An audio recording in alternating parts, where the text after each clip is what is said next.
2024 সালে যখন আমি প্রথম অস্ট্রেলিয়া গেলাম, তখন অস্ট্রেলিয়ায় ভোট চলছিল। আমার ভাইয়া অস্ট্রেলিয়ার নাগরিক হিসেবে সে ভোট দেওয়ার জন্য ভোট কেন্দ্রে যাচ্ছিল। তা আমার যেহেতু কিউরিসিটি বেশি, সেজন্য আমি সেখানে ভাইয়ার সাথে যাই।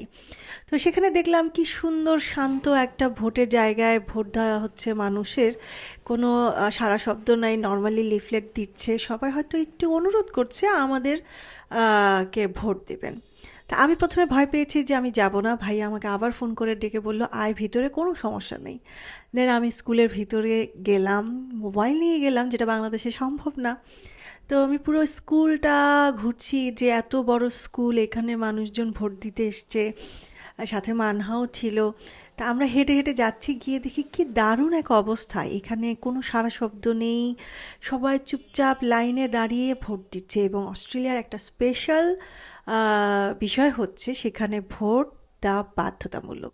মানে আপনি ভোট দিতে যাবেন না, একটু গড়িমসি করবেন, তা হবে না। আপনার ভোট দিতে যেতে হবে, নাহলে আপনার একটা জরিমানা হবে।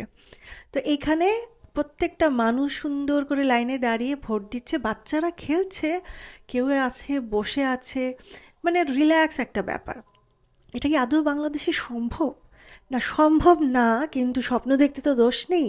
তো এখন যেহেতু বাংলাদেশে একটা ভোট নিয়ে বিশাল আম, সমারোহ চলছে, কেউ বলছে ভোট দিতে যাব না, কেউ বলছে যাব। প্রত্যেকটা মানুষ তার দলের প্রতি একটা ভালোবাসা থাকতেই পারে। আপনি আপনার দলকে, যদি দলের সেই প্রিয় মানুষটা নাও থাকে, আমার মনে হয় তাদের মধ্যে বেছে একজন ভালো মানুষকে ভোট দেওয়া কর্তব্য।